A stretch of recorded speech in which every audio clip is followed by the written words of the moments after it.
Further ado, you don't want to listen to me, you want to listen to these guys. Andrew, I'll probably come to you first of all. So, how's it going at the moment? What's happening in the auction room? It's been an interesting few weeks. We had a big auction last Wednesday, and it was the first auction where we noticed a serious downturn in the appetite amongst a lot of our typical buyers. But that said, we still sold 138 of the properties, starting with 240. So actually, it was still an amazing day. But if we typically will have 2,000 or 3,000 people bidding, we were down to about 1,500. But do you think this is a time where there's opportunity? Absolutely. So listen, we always say in the auction world that if you took a property and you sold it on Christmas Day and it was a good deal, people will turn up and buy it, right? So anything that is keenly priced and has some sort of long-term angle, more than just maybe an instant trade, is going to do well. There's still plenty of opportunities to buy and sell straight away, but you've got to be a little bit more sharp with your purchasing, I would imagine. So do you think it's a possibility to get a bargain in the current auctions as opposed to Always. previous ones? Yeah, because you've got less competition right now. So obviously in the old way, when the market's booming and everyone's buying, so your competition goes up, but of course more things are deals. But now you've got to be a little bit more sensible about what you're purchasing, look for a slightly different angle. But the good news is when you log in and bid, you're only going to be bidding against maybe 2 or 3 other people. And so you should, in theory, get it for less money than you would have paid had it have been an incredibly popular time to buy. So it's waves, isn't it? It just does this all the time. And it's about just understanding what you're buying, being strict with yourself. Don't let the auctioneer like me scream and shout and bully you and bully you and bully you, because I will and I will. You'd never do that. I've never heard you ever do that, Andrew. And just if you've got discipline and you are well versed in what you're about to stick your hand up for, you should be absolutely fine. John, you're on the other side of the fence. You're a buyer rather than a seller, really, in Yes. the auction room. How do you feel about the auction market at the Well, moment? it's very interesting, isn't it? In the last 2 or 3 years, I haven't bothered going to any auction. Mind you, these lot don't have any auctions anymore. It's all online. I mean, we want them back in the room, don't we? Don't we like being in the room, networking with people, pressing the flesh? It's much more exciting. More exciting for us as well, believe me. Yeah, exactly. Last 2 or 3 years, all I've done is looked at what hasn't sold after the auction and bid on the stuff that hasn't sold, because the market's been very hot. The auction market is the barometer for the whole of the property market. Whatever happens in auctions happens everywhere else 6-9 months later. Now, there's a reason from January onwards where I'm going to be bidding in the room. That's good news for Andrew, good news for Brian, Amazing. good news for Together, because I've got a line of credit with Together, so I'm delighted about that. And thank you for lending me the money on Scotland, Bothwell, by the way, project I've just done there. So, as from January, I'm going to be hot, looking to buy in auction rather than after the auction. And that's all because the market's changed. Life is going to change dramatically in the property world, and it happens in auctions first. So do you think it's an opportunity rather than a threat at the moment? It's the most exciting opportunity. Andrew talks about Christmas Day. I'd bid on Christmas Day, and interesting, the busiest time, more people look at Rightmove on Boxing Day and New Year's Day than any other day of the year. So I'm not the only one who doesn't like Christmas. So are you looking to buy for investment, or are you looking to buy to sell on? Or? I'm looking to, you know me, Brian, we've known each other 30 odd years, we've worked together. I'm a trader, I'm a dealer. I like to buy, develop, or buy and just sell, not even develop, or buy, break up and sell. And there'll be masses of opportunities in the auctions to do that. If I've got to develop it, I'll develop it. But I'd rather trade, and that's what's so exciting to me about auctions in the next year or two. Opportunities. So Amy, are you finding that there's a lot of people coming to you for flipping opportunities or buying and selling opportunities rather than holding? Yeah, absolutely, and there always is, to be honest, with us. So, yeah, So there's money out there, is there? Yeah, we together want to lend, and we always do. We have got money, we have pots of lending there, and that's sort of predominantly what we're here to do. We're never going to turn away business because it's not in our interest to do so. So is this commercial as well as residential? Yeah, everything. So you'll look at any deal. And what are the parameters? What will you lend on a typical purchase? On a typical purchase, so anything, let's just make numbers easy and just say something like, say, £100,000 and it's a house. You're going to lend 75% loan to value. You can do it on a bridging loan. You can do it on a longer term loan. It's your choice what you want to do. Obviously, people like to do bridging with us, especially if you're going to sell it on. You're not going to get any exit fees on it. And your typical interest rate at the moment, and I say at the moment because they are literally going up all the time, so monthly rates are increasing for everyone at the moment, but you're looking about 0.9% per month. Okay, so you've got to, if you're looking to borrow money, you've got to factor in those increased costs. Yeah, and if you buy in now, you're going to be at a lesser cost looking at the trends than you will be in 6 months' time. So the fact that house prices might be dropping a little bit at the moment, or there might be bargains to be had, that might allow you that little bit extra margin you need. Yeah. So Andrew, in your room last week, you say the bidding numbers were down, but do you think prices were lower in the room in comparison with before? Because we sell an entire range of stock, we go from little plots of land all the way up to £1 million houses. To pick an exact trend is very difficult.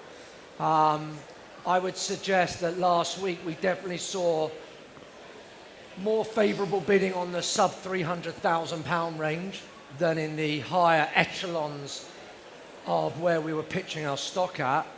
But I guess everyone here just wants deals, right? This is a room full of buyers, I'm guessing, more than sellers. I don't know whether people here buy at auction or not, but ultimately, if you're pitching yourself at a lower price range, I do a lot of work in Liverpool, and everything sells up there for 40,000. I could take a building this big and it would sell for 40,000. Everything's That's 40,000. a bit harsh, Andrew. It's a bit harsh. It's funny because when we do the reserves before the auction starts, so now before the auction starts, I go through the reserves, and I say if I literally wrote down 40 for everything, I wouldn't be too far wrong. I'd get most of it right. The point being, to make money flipping, or whatever you guys like to call it, trading a £40,000 property is hard, you know. Yeah. To buy it at 35, and then by the time you've paid all your costs, you know, if it's really worth 43, what could he do? Whereas if you're buying something for 400,000 that's really worth 470, now there's some margins there. So it's hard. I get why people want to spend less and pitch themselves in at a lower amount, but if you want to make some proper money in auction, you're probably going to have to go for the slightly higher value kit because that's where the trades are. Or you've got to do what John's doing, and you've got to be prepared to hold it, develop it, go through the planning and work it a little bit. Most of my clients are fundamentally, they want easy street. They want to take it with their left hand and sell it with their right hand and hardly do anything to it in between. I think we all want to do that, Andrew, Right. ideally. And it's hard. It's and hard to most do of the that. Together clients want to do that as well, no doubt. But it's not always possible, you know, and you have to adjust and adapt to the the times and the market. But if you haven't ever gone to an auction room in the first place and you're thinking about putting your toe in the water, how would you go about it in terms of your process for finding the right properties? Well, my process is I ring you afterwards, Brian, and I ring Andrew and say, what hasn't sold? Who's desperate? Who wants to sell? That's what I was doing. Now it's gonna be slightly different because I'm going to be in the room or online, actually bidding. And I think what's really important is your exit strategy, because if you buy a property, just because you can buy it and fund it, doesn't mean that the person you're going to sell it to can do so if there's a problem with it. So you really need to, when you walk into an auction room, you've got no problems. And I always say, don't walk out with a problem you can't solve. Because I think that's vital. And, you know, although Together are brilliant lenders, if there is a legal problem with that property, you know, no banks are silly. They're not going to lend if there's a big problem. So I think you really need to do your legals. And I heard you talking earlier about that. You know, it's so important that you check the legal packs.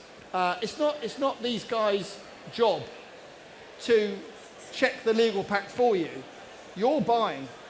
It's up to you to get a lawyer to check the legal pack and make sure it's correct. They've done their best with their clients, but they can't control their client solicitors. So you need to check the legal packs yourself and make sure that you're comfortable with what's in there in order to move forward and be able to make it and make sure it's mortgageable. That's the key.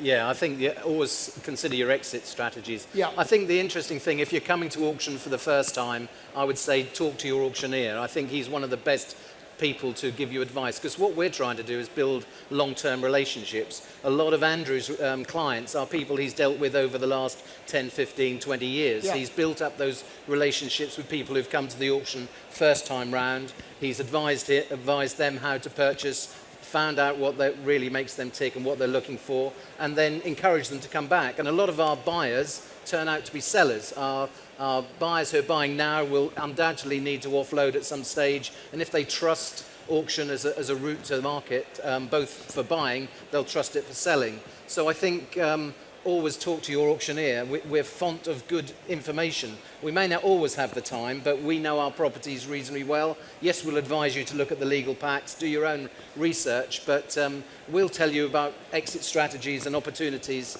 for the properties that we're selling you. Perhaps more so in a regional auction than in London, where you've got 220 properties to know and understand. That's probably a little bit more difficult, but certainly in the regional auction rooms where we're fairly strong, we'll have a bit more time to be able to talk you through the opportunities that they are in each of our regions. Norwich is my base, and it's so difficult to advise someone who lives 150 miles away about buying in Norwich. If you come to Norwich, you can understand it. We've got good opportunities in other places in the area, and we can advise you about that. So I'd say go to your auction room. If you're thinking about buying outside your area of knowledge, then speak to the people who know that patch well and can give you sound advice. I would advise, a bit like Andrew was saying, not to go and buy something just because it looks cheap 150 miles away. I think that's very dangerous. I've seen people buy properties for £20,000 in theory with a 20% yield on investment, and find out when they get there that the property is next door to a drug den, or they park their car outside and come, and literally I've had someone who came back out to their car and found the car was, wheels had been taken off their car. So be very careful if you're buying outside area. It's not a sensible thing to do unless you've got insider knowledge. Talk to agents, talk to auctioneers, and find out inside what the properties are like. I don't know if you have time to do that, Andrew. I mean, talk to your clients in any great detail. So, yeah, if someone, I think one of you said it earlier, if you were to you rang up my office and asked, can you tell me about lot 33 and anything I should know about it, then of course you're going to get a much more helpful response than if you're just relying on what's on the internet and hope for the best. So if this is a room full of newbies who have not bought auction before, then there's two things you have to do. And the number one thing is something John said a minute ago, and that is go through one part of the legal pack I'm going to tell you about. So the legal pack is a massive document. Unless you're all lawyers, I imagine you won't know what you're looking at. But if I give you one tip, it's read the special conditions of sale. Yep. It's normally 1 or 2 pages long, and this is where all the nasty, unexpected surprises are listed and hidden away for you. And the only complaint we get, auction after auction after auction, is when a happy buyer on completion day suddenly gets a completion statement with several thousands of pounds worth of additional little treats that they had no idea about. And they said, well, what's all this? And the answer is it was listed very clearly in the special, well, what are those? So, in fact, we have had this so often, I now make a tick box. You cannot bid at my auction unless you tick a box to say, I have read and understood the special conditions of sale. I don't know if my competitors all do that, but looking around this room, I'm telling you, that's the one thing you want to do. Yeah. Then you won't have any horrible surprises on completion day. In terms of what Brian said about having your tyres taken off outside the house. He is 100% right. And there's this amazing thing called Google Street View. And when you're buying a house and it looks really nice, go on Street View, it'll cost you nothing. Just check it. And spin the camera up and down the road. And if you can see a load of hoodies on bikes riding up and down that road and every other house is boarded up, there's your clue that maybe this house isn't quite as lovely as it first looked, right? But you've got to do your homework. It's unbelievable how many times I sell a building to someone and the first time they even drive past it is when they pick the keys up off some local agent to go and look at it for the very first time. And they said, oh, that's not what I was expecting. Well, what did you expect? Like, this is on you. You can't, auction houses, Brian, me, all the rest of the guys that are in that world, we are dealing with huge, huge volume. And we do our best to make sure everything looks like it's supposed to look like. But often it will change in between us first dealing with it and the time the auction day comes along. So how often do people arrive, buy something at auction, and they haven't got the finance arranged?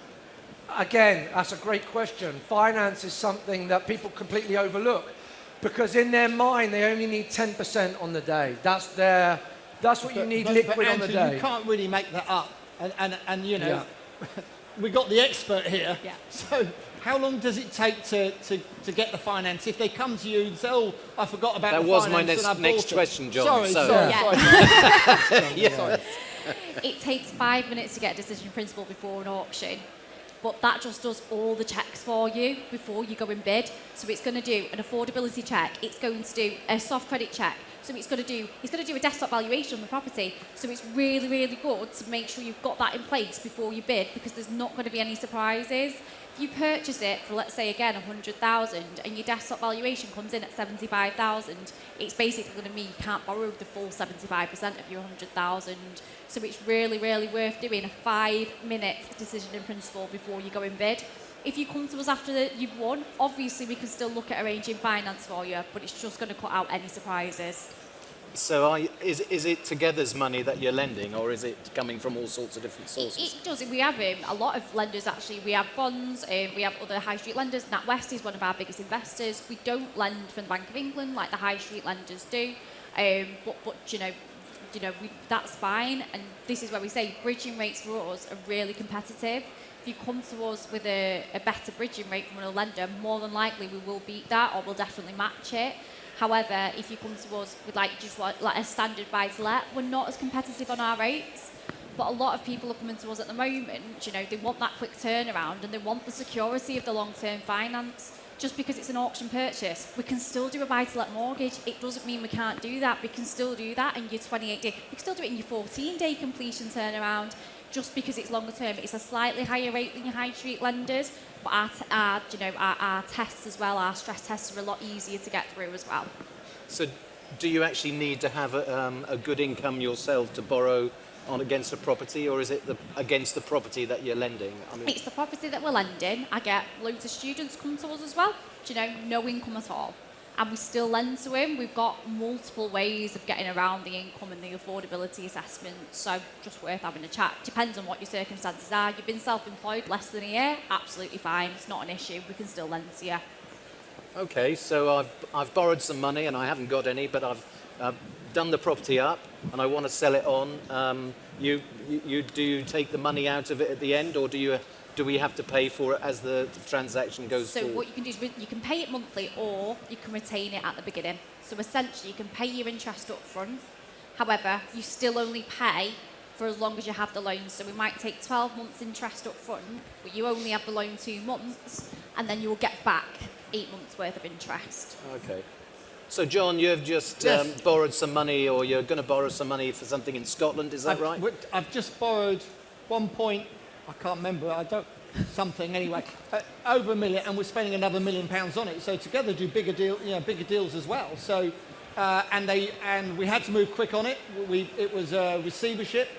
In fact, the developer died of COVID, and it was in receivership. And Together got the funding sorted out within 14 days, which is fantastic. And that's at 1.4 million or whatever it was we paid, we borrowed and all the rest of it. So that's yeah. 1.4 million. What's the smallest loans that you'll do? Do you know what? We take every case, but I'd say minimum loan size, probably like £20,000. Okay. Yeah. Amazing. So it really is open to anybody here to buy a property at auction and fund it and sell it on for profit. Absolutely. That's interesting. So anyone here could go out here. Andrew's having at least another auction before now and Christmas with, how many lots are you expecting in that particular sale? I imagine we'll have 200. 200 lots, Amazing. That's an amazing amount of so properties, 200 isn't it? opportunities to have And in there's a auction. deal at every auction. There is a deal. It's up to you to find it, but it's there. It's there, isn't it? Yeah. Oh, absolutely. More than one in 200. There's lots of deals to be had. Yeah. Yeah, I think it's trying to get into the head of the solution, or try and sort out the solution at the end. Where's the profit at the end? Make sure you've done your sums right at the beginning. Allow yourself a little bit of margin. Make sure there's always a margin in it for error, because there's always something that's going to come up and bite you that you hadn't realised when you're dealing with property. Maybe a problem with services or drainage or something like that if you're doing something up to a property. But as long as you've allowed for that in the deal and you can see a profit at the end of it, then it's worth looking at. I don't know if we've really touched on what we think is happening in the market overall. My view is that we've already had about a 10% drop in house prices in our region. I think in some cases it's more than that. Some of our vendors are getting very itchy and dropping their prices by more than that. And so that's why I think this is an opportunity at the moment for people to get in rather than get out. I'm looking at something John said to me, I think that back in 2007/8, that fewer people will make more money in a recession, and they will do in a rising market. So fewer people will trade over these next 12 to 18 months, but those people will make more money out of it because they are trading and they're not trading against lots of other people. The problem is with a rising market, everybody wants to get in, everybody wants to have that bargain, and they're not available. I think there are going to be good value properties, bargains possibly, to be had, but you've got to search for them. I mean, we've been talking. I don't know if there's anybody who's got any questions about the auction process. We're happy to answer any questions. Yes, sir. You've got a mic. Have you got a mic? Yeah. Sorry. Mr. Mike's on the way. Oh, we're going I'll that- come Oh, to you in no. a minute. The gentleman there.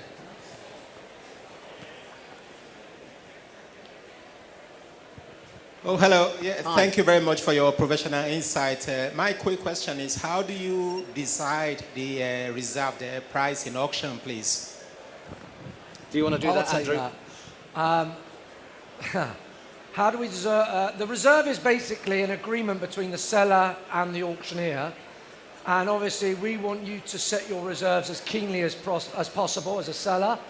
And the seller typically wants the reserve to be as high as possible. Ultimately, if the property is easy to value, so if it's a two-bedroom flat in a block where lots of other two-bedroom flats have sold, the reserve's fairly straightforward. We'll take what we believe the market value to be. We'll try and convince the seller to reduce it by anywhere between 10 and 20%, on the basis that if you set the reserve low enough, you can set the guide low enough, you can attract plenty of interest, and rather like a charity auction where you sell a signed cricket bat starting at 10 quid or whatever, it's going to go up and up if there's enough demand. So the same will happen with a property. No one's going to let a £200,000 flat sell for 100,000 any more than if I stood up here and tried to sell you a £20 note. You guys are all going to let me sell it for £10. It's just not going to happen. But of course, sellers don't really want to set the reserves too low, and that's when we have our discussions. What's interesting now, of course, is that because of pre-registered bidding, since COVID, you can't just wander into an auction room and stick your hand in the air. No fun anymore. Yeah, it's no fun for people like him. So what happens now is we say to our sellers, look, you can relax. Because even if you take my advice and set your reserve on the low side in your mind, if it transpires that all the interest is so high and I've got all these registered bidders closer to the auction day, then I'm not an idiot. I'll let you raise your reserve if that's what you really want to do at the last minute. So we have that, and that unfortunately, that's what happens. And normally if we've got a really, really popular lot, we'll let the seller move their reserve if they really want. John, you're It's interesting, isn't it? Because that's the side that you hear from an auctioneer. Now, from my side, if I manage to buy a property cheap off market, and we've all heard about off market, and I'm going to put it in the auction, I'm going to trust Andrew and I'm going to trust Brian because they're professionals, and I'm going to put that reserve in at what they want it to be, and that might be what I paid for it. I don't care. I'll put it in at whatever they want because I want them to be 100% committed to selling my lot for me, and I want to support them and work with them because that's the best. The lower the reserve is, the more interest. When you look at the first 3 or 4 lots at any auction, why are the first 3 or 4 lots where they are? Brian, would you like to answer that? Yeah, the first 3 or 4 lots are going to always be cheap, or look cheap. We'll have lots of interest. We know they're going to sell for a lot more than the guide prices, and they're popular lots. So if you look at a catalogue, you probably don't want to be bidding on the first 3 lots. I never look at the first 3 lots, Brian. Yeah. Funny Well, enough. because we want the auction to start off and go well. So it's not to say you can't bid on the first 3 lots, but you're probably going to have a lot of opposition. Actually, what you ought to do with a catalogue when there's 20, 30, 100 properties in it is look for the things that you don't think anybody else is going to look at. It might be the scruffy council house, or it might be the property in a rather out-of-the-way location, because that will probably be something that nobody else is looking at. And the less bidders you've got against you, the more likelihood is that you're going to buy that property cheap.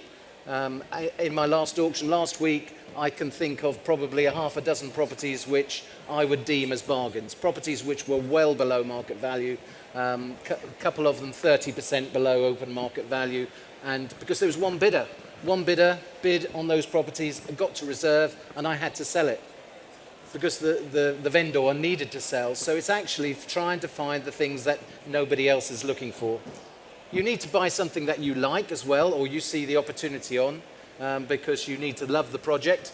And again, I'll come across projects which people have bought, they don't like it, and they put it back in my auction and try and sell it a year later, having had costs. You've got to want to get on to something. And the other thing I'd probably say about that is you need to have a plan once you've bought to move on. Money costs you money all the time. From the day you buy something, you're going to be paying council tax, you're going to be paying for costs. So you need to, as quick a trade as you possibly can in that property, either to move it forward to get it let out, so you're getting rental income, or move it forward and get it sold. Don't delay. Don't think you've got time. You haven't. It's a business. Sir, question. Hello. We're auction finance. How often can you do virtual valuations versus to physical valuations? How often do you do that? And you don't know the final price, so how do you get a mortgage offer before you've bid on a property? It's a decision in principle, so it's all in principle. So obviously it is subject to how much you get it on a day, but this is what I always tell customers, is to put in your maximum bid. If you want, because obviously you go in the room and then you end up bidding more than you expect to anyway. So I always just say, put it as high as you're possibly going to go, because you'd rather overestimate than underestimate, and then just go, well, actually you're going to have to put 10 grand in of your own money. Do you know, so you'd rather overestimate everything. So when you're doing your decision in principle, put your maximum bid in. The desktop valuation. Any houses, any residential houses, purchases under 500,000, we'll do desktop valuation on. 9 times out of 10, they're over the purchase price anyway. It's an easy way for us to do the lending quickly. Can you rely on it as a full? No, you can't. But for us, we're happy to take that figure so we don't have to get someone out to the property and value it. Do you ever get a situation you've bidded and the price, then the value goes out after you've sealed the deal, but it's down values? Does that happen? I mean, yeah, has it happened? Yes. Does it happen often? No. I don't actually remember the last time that's happened, and we can always take a view on it. As a company, I sit here, the underwriter sits here, so if that happens and I go, this has happened, it's an auction purchase, we'll look at the property. Do you know, we lend to people every day, so we know what we're lending on. We'll look at the property and we'll just take a view on it. Thank you. Okay. Can you speak more slowly? Because I find you I'm so sorry. I difficult speak to really understand. fast. Yeah. I'm sorry. But my question is. Can you put your mic a bit Oh, closer? well, That's my question to you is that if I come into an auction and I'm interested in a few properties, and I've contacted you before the auction, say I'm interested in a property, this one, or this one, Yeah. and I'll try and get, once I've got one of them, can you provide that finance very quickly? Because that's what the auctioneer often demands, to have the finance very, very quickly. Yeah, so we can complete really quickly. We did a deal last week in 24 hours. That was Right. for Auction House London. So even yeah. if I haven't even specified the property, because I said I'm interested in that one, and that one, So you would need to put one property address in online because we'd need something. But what the system is doing, it's more against the amount. So you want to Okay. put in the largest. so in other words, that's the one that I've nominated, Yeah. that you've lent on. But then I end up buying that one, which is a similar price. Yeah. That's okay.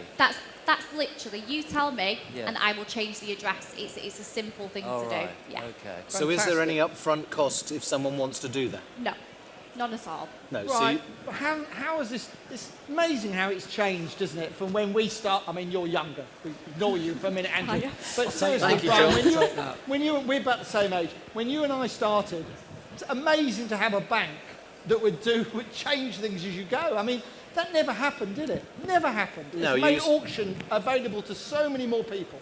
Yeah, I don't think people realise that you can walk into an auction room with no money up front and bid on a property knowing Yeah. that the finance will be there. As long as you've done your due diligence and found out enough about the property and ensure that the value is correct. So you were going to ask a question. Do you want to pass the... Do you want to just pass on to that gentleman? I don't know where our man's gone. Where's he gone? Hi, Oh, Andrew. there he You is. spoke about lots of people coming to auctions and not looking at what they're buying. I'm just intrigued to know how much value do you guys think there is in really selling the auction pack? So if you're kind of on the other flip side of it. So if you had a house with planning, you got the uplift. Really trying to get the QS, the figures, everything, really, really sell it for someone to walk up on the day and just be able to go, yeah, I'm going to build that. I know I can make money.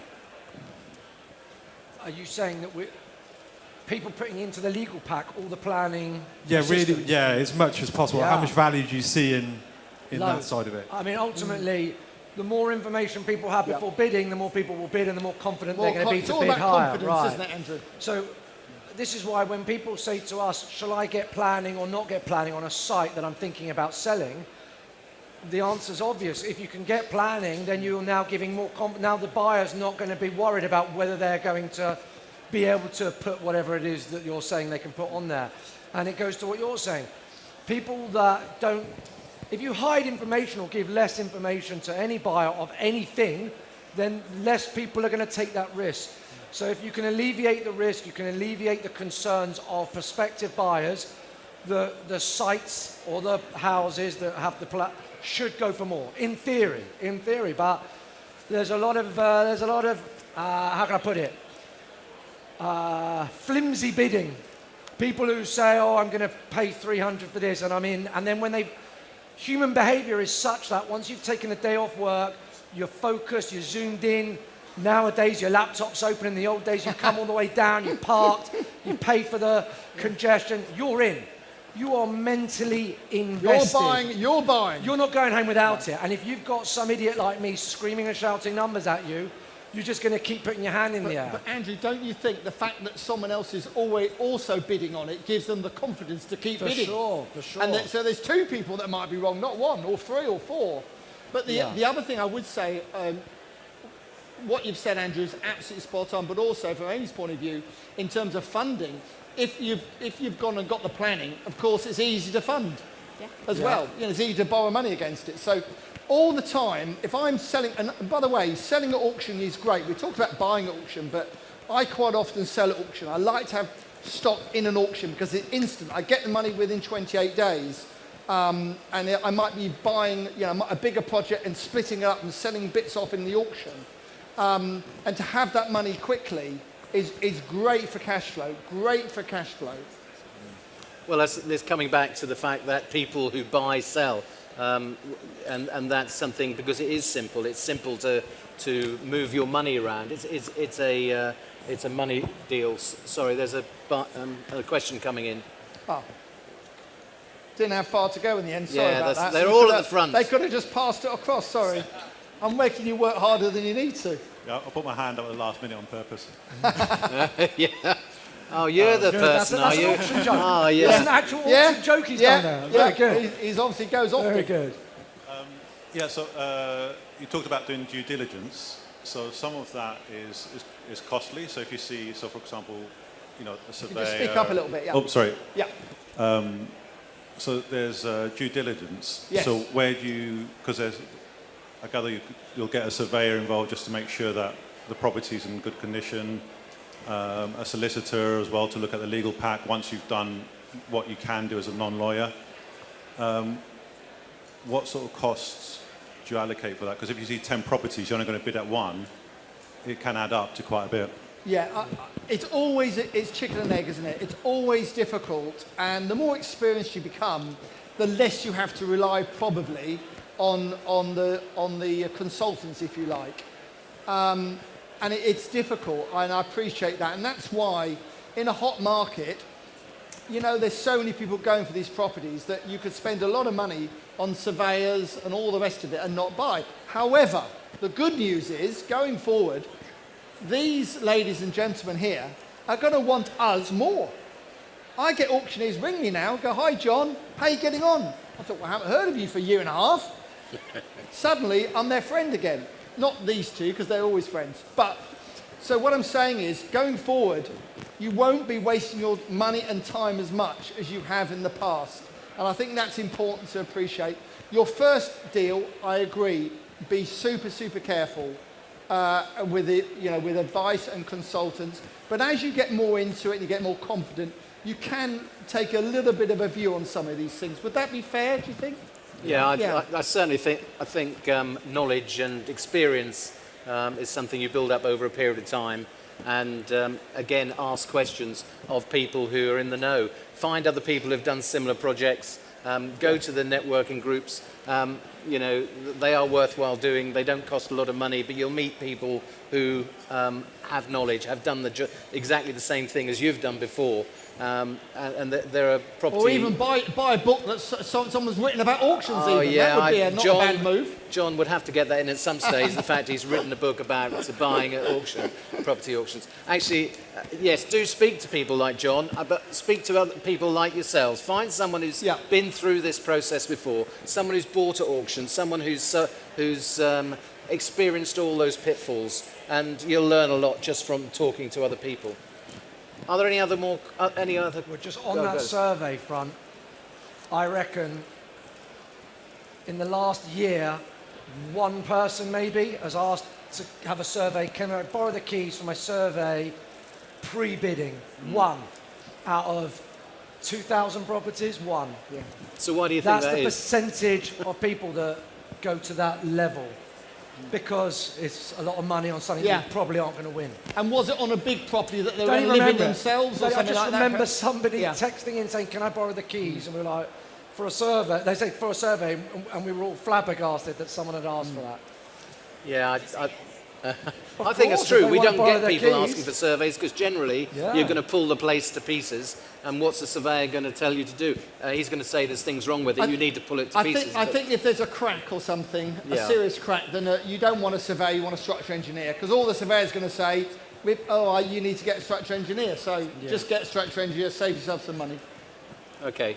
Is there any more questions out there for us? Oh, yes, sir. There's a microphone coming. It's coming. I've never seen him move so quick, actually. No, actually, I bought about 3 properties in auction.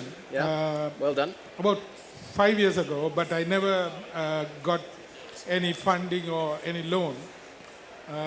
All 3 are freehold land. Can we borrow money from you now? Yeah, you can borrow against land. It's a restricted loan to value, though. It's at 50%. 50%. But we will still lend against Still it. it's okay, yeah. Yeah, exactly. All right. Okay, that's interesting. So what won't you lend on? I've yet to find something we won't lend on. Okay. Yeah, last week someone rang up about an old style toilet block, a public one that they wanted to buy, and yeah, again 50% loan to value, but we can Right. lend on it. Oh, sorry, there's a question at the back. Yeah, actually, it came up when he mentioned land. So I must say I love buying in auction, and buying residential property in auction has been really profitable. Now the issue is transitioning from residential property, where you have a lot of consultants and people that can advise on that, to things like land and buying land speculatively. Because I've noticed that in the auction catalogs, there's quite a lot of land that has been coming through.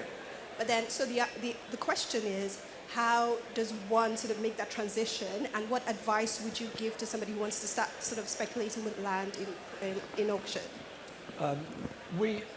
That's a great question, by the way, because we have seen this year, the amount of land plots we've had in our catalogues has gone through the roof, exponentially. Even more next year. It's unbelievable, and what we've seen is a lot of big developers, all the little cast-offs, so all the green verges around all the roadways and all this is now getting piled into auction. And what used to be virtually valueless stuff, the stuff they couldn't build on or they didn't want to build on or whatever, people have been buying them up like I've never seen anything like it. Stuff that we think's worth 2,000 or 3,000, people are paying 100 grand for, and then they are then chopping them up into smaller pieces and then reselling on these smaller pieces as sites, and then they're all getting bought up. It's just incredible. And I'm on the other side, I'm shouting out the numbers, and I can't work out what the end game is for all this stuff. I get ransom strips, I get a big plot next to a row of houses where there's very obviously scoped to get another house on there. I get all that. But it is amazing, and I can only put it down to people like you maybe, who are looking at this as a very long-term play, and maybe because we live on an island where there's a finite amount of stuff to buy, that maybe, just maybe, what's worth 3 or 5 grand today, people are assuming will be worth 50 in 10 years, because I can't see any other reason why people would be buying a lot of this stuff. I think with land you've got to be very careful, because the risk is in the ground. Once you're out the ground building, no problem. The risk is in the ground. Contamination. You need a soil survey, you need contamination survey, you need ecology, you need to make sure that it's got access. Do you own the access? Because if someone's got hedges either side and you don't own the hedges, guess what? You can't cut the hedges down, so you can't get the visual displays you need. Yeah? So there's lots of reasons why that land could be in the auction. Does the plan that's in the auction represent the land that they actually own? Because I can go and get planning on Buckingham Palace tomorrow. Take 4 months probably, but I don't own it.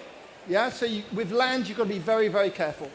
Very careful. Yeah, I certainly wouldn't be looking to invest in land as my first venture into auction purchase. I think that might be a difficulty. Sir, have we got the mic?